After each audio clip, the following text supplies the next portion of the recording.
I'm going to tell you guys a story because I've been waiting for this for 14 years. And I'll start with a quote from your new song, Nowhere to Run, that says, I'll state my case and hope for grace. So I started at KROQ in 2003, and Youth and Young Manhood was already out. I was already a fan. By the time the second record came out, I was an even bigger fan. 2008, Only by the Night came out, and you couldn't convince me that there was a better album in the world. And I still, to this day, listen to it ad nauseum. Exactly. 2009, you guys played Weenie Roast for us in Irvine, California, and they gave me the interview. And at the time, I was... Oh yeah. Shh, Caleb.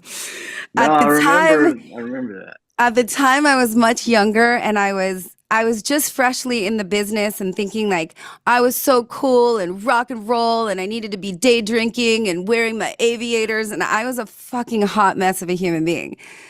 And so I was day Oh, drinking, and because you're in the adrenaline of the social scene, you don't realize how like blackout drunk you are. And by the time that I interviewed you guys, I was inebriated. And what I wanted to say to you came out way different than what should have come out. So then Twitter got a hold of my words and made it a whole thing. And then Rolling Stone magazine said something like KROQ's Nicole Alvarez delivers Spinal Tap worthy interview with the Kings of Leon. Anyways, I was drunk and I offended you guys in some way. yeah. Sunday, my friends are like, that interview was awesome. So I'm thinking I'm a badass. Monday, my boss calls me and he goes, I heard the interview. I know that you weren't mentally there. You need to write them a handwritten letter, like apologizing. So I wrote you guys a 3-page letter of apology on college ruled paper, and my company sent you a fucking fruit basket. And I've been carrying that for 14 years. But then the morning show made it a bit.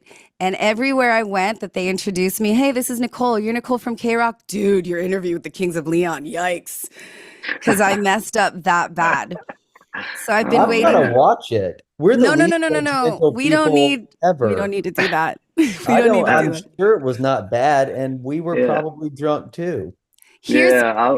I was there and I don't remember it being bad. I definitely don't know any of these stories about them yeah. that has been haunting you. That's It's been awful. haunting me for 14 years. It was Twitter at the time was the thing, and they just twisted it all around. Here's the thing. I had been a fan since day one. A lot of people that I knew were new fans because of Only by the Night. And what I wanted to say was, this album's great, but you guys have always been great. What came out was, this album's great, but you used to be greater, which is not what I meant at all.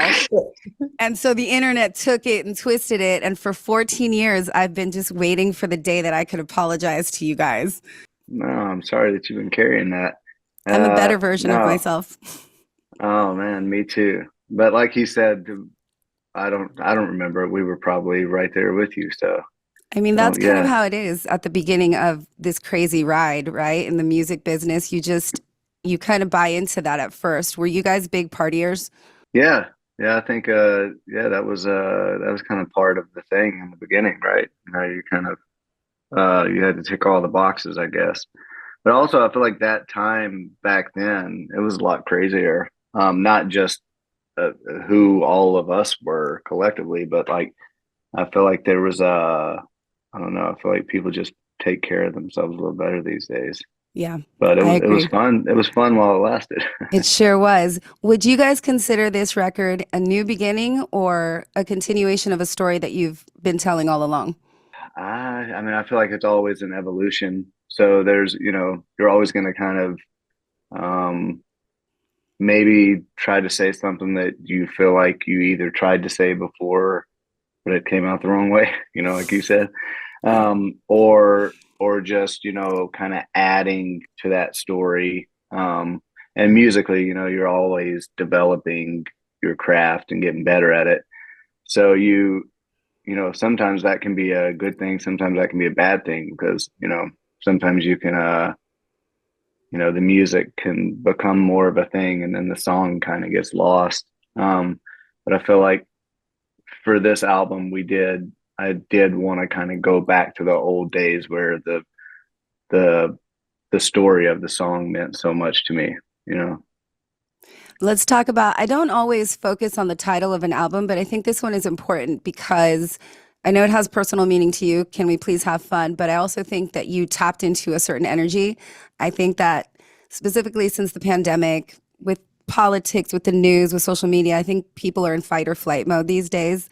And the very basic concept of having fun and letting loose and disconnecting is lost. So I think that the title of the record is bigger than maybe you even meant it to be. But can we talk about why you called it that? Yeah, I mean, Jared was actually one of the first people. I had like a little book of ideas. I had like a bunch of album title ideas or just thoughts. And that was one that I had in there amongst a bunch of other things. And I read a bunch of what I thought were potential album titles. And when I said, "Can we please have fun?" Jared was like, "Yeah, I like that one." And actually, Kid Harpoon also was like, "What is that one?" And so we kind of went along, and I didn't really think that was going to end up being the title. But I felt like you know, the more the album came together, it felt like you said, like it was a bigger statement than just us wanting to enjoy ourselves in the process of making an album. It seemed like the whole world has kind of been feeling that way. And even oddly enough, even having a title like that made us feel like, is that too risky to ask for fun? You know, even that felt like, ooh, I don't know. Should we, are people going to get mad? You know, that's the case in the world these days. So I think that's why it's important to ask that question. We live in a very sensitive world, but I think it's a beautiful reminder because when I first saw the title and now that I've listened to it a bunch, I'm like, that's exactly what we're supposed to be doing right now because I think that everybody's taking everything so seriously that time has become accelerated and we're losing time. Unless we stop down to have a little fun, it's all going to be over and we're going to hate that. So the title is great. High five, guys. Let's talk about in the room that you're in, Jared. It's hilarious because I know you're in the kids' room, right? Yeah, it's our nursery. Yeah. Okay, let's talk about the first song idea for the album. What was it? Give me the first lyric and the first melody, and then how did you play back and forth with it? First For- melody was "Don't Stop the Bleeding." That's That what I was the I love thought. first. that song. Yeah, that was the first one that I just kind of hummed the melody. But Jared had played a bass line for "Nowhere to Run" um, earlier at some point, and I don't really remember when it happened. But I played it back, and that's where that song came from, and that Yeah. was a while back. I don't know if this one counts because we wrote it or Caleb wrote it. Kind of maybe not even for us originally, or maybe, but it was like in an album past. It was either just after When You See Yourself or just before was Ease Me On. That was pretty Yeah, early. that's when we started to kind of play around with that melody a little bit. Yeah. Yeah, but for this album, it was definitely Don't Stop the Bleeding. Like when it was like, Hmm. okay, we're going in to do a And project. I would say the first song that it was like all hands on deck and like came together was Rainbow Ball. That was when everyone we had kind of like rehearsed a little bit and kind of started to get comfortable, and that was when everyone started to kind of click. Is that when you really got excited when you started to feel like shit, we've connected to something? Yeah, anytime that you can kind of start to get back on the same page is pretty cool. Now, Yeah. as family, is it easy to fall off that said page? Because some would think because you're family, you know each other so well that you're always somewhat on a similar page, at least the same book. But even so, it's easy to kind of fall off, right? Creatively, it's probably easy to fall off. I mean, I don't know. We've gotten these questions before, and they're always great. And I would want to know too, like if I loved a band that was family, but we've never been in other bands. So for Uh, me, it's Good so point. hard to compare. People always ask, and I'm like, I think it's great. It's the best band I've ever been in, but it's also the worst band I've ever been in. Yeah, fair, The fair. only band. Yeah. But no, I mean, I think that we made a point of it to stay on the same page this one. Caleb got us this book. and we were kind of reading the same thing. We were passing around playlists, listening to the same music, trying to all kind of get locked in, and it happened. It was weird, like tons of synchronicity, and just we were all on the same vibration. Well, tell me more about passing around playlists. I think passing around playlists is a love language. I'm a big fan, so you've completely piqued my curiosity. What's on this playlist? Tons of stuff. So I was a big mixtape guy when I was younger. I would make CDs for my Yeah, same. brother and everybody, but it was like, I mean, and all these are for specific things. Like it would be like a specific sound, but I'm looking at it's Animal Collective, The Cure, Oh, Go Queens, Chemical Brothers, wow. Bronco, Bauhaus, Guided by Voices, and Wow. by the Trail of Dead. Clash, Todd Rundgren's Suicide is a big one. Deer Hunter, like tons and tons. So it's like all of it. Damn. That's a good playlist. And if you'd like to pay it forward, that would be amazing. So I was thinking about the songs on this record. And if I had to make a playlist for somebody of five Kings of Leon songs, immediately I would put Split Screen. I think Split Screen is absolutely a beautiful song. Can you tell me anything about that song? Yeah, Split Screen was the final song of the album. It was the song that we recorded last. It was written last. It was written in LA. We went to LA to kind of finish up the album.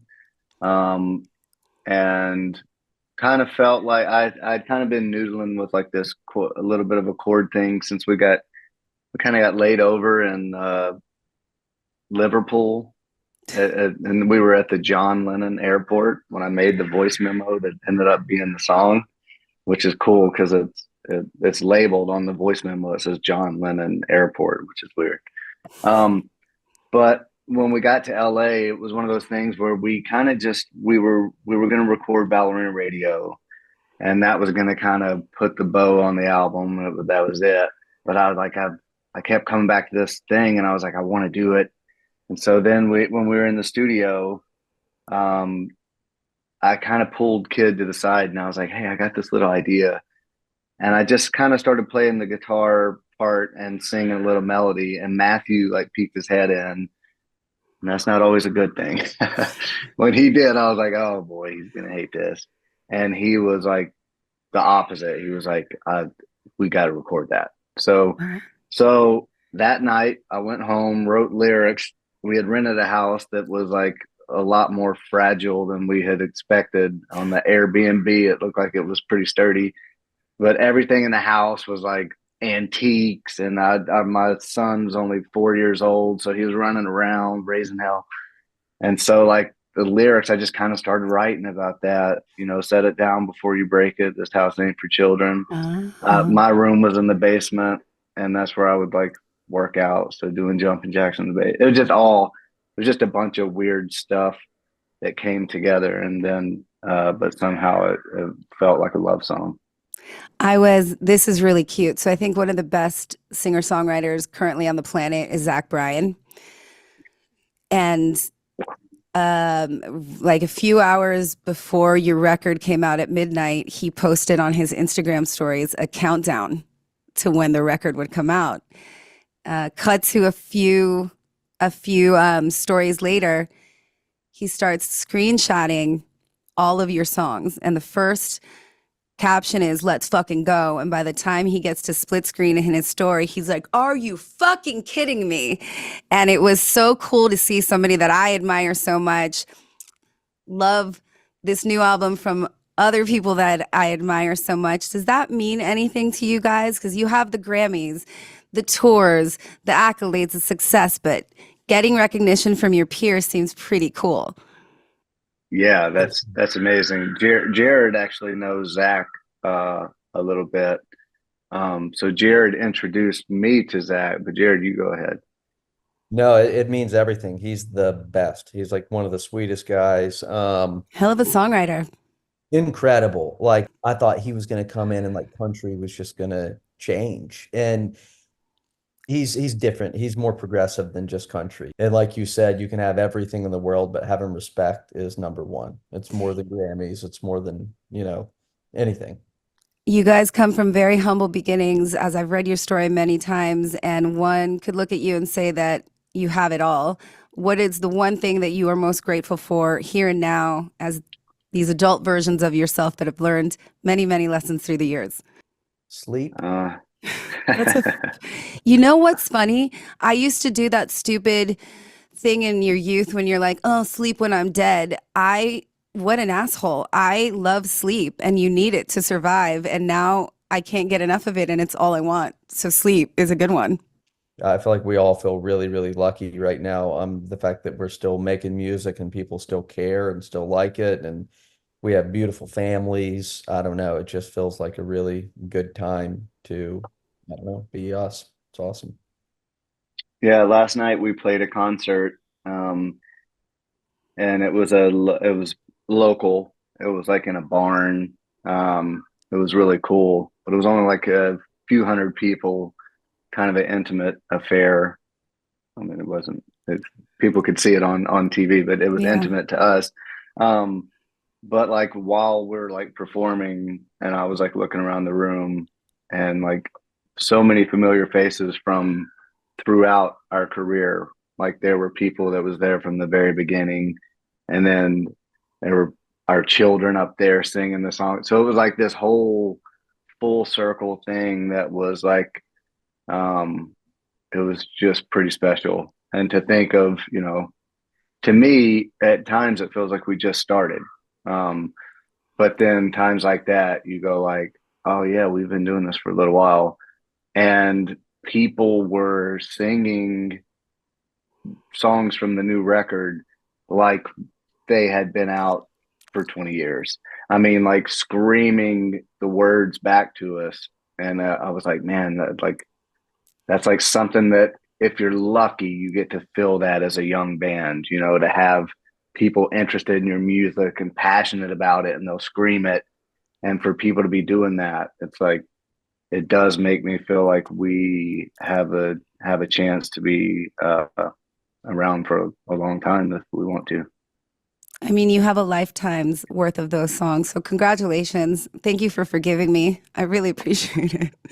Oh Um, man, yeah, thank you. I'm I'll sorry see you in that you LA. felt that way. Before I let you go, have you ever heard the Kelly Clarkson cover of You Somebody? If you go on YouTube, she's known for covering songs, but one of my favorite covers that I've ever seen, it's on YouTube and it's got millions and millions of views. First, she sings Alanis Morissette's Uninvited, and from that she goes into You Somebody, and it'll destroy you in the best way possible. I beg you to, like, when we hang up, YouTube and watch that because it is magnificent. And if you ever go on her show, that could be a thing. I'm just saying. It's Wow, gorgeous. awesome. Well, now I She's know what I'm doing tonight. incredibly talented. It's So ridiculous, but wait till you see her hit your song out of the ballpark. It's going to blow your mind. that's awesome. Awesome. Can't Well, wait. you guys, thank you so much for doing this. And again, congratulations. And thank you for allowing me to be a more composed version of myself. Thank you. It's good to speak to you again.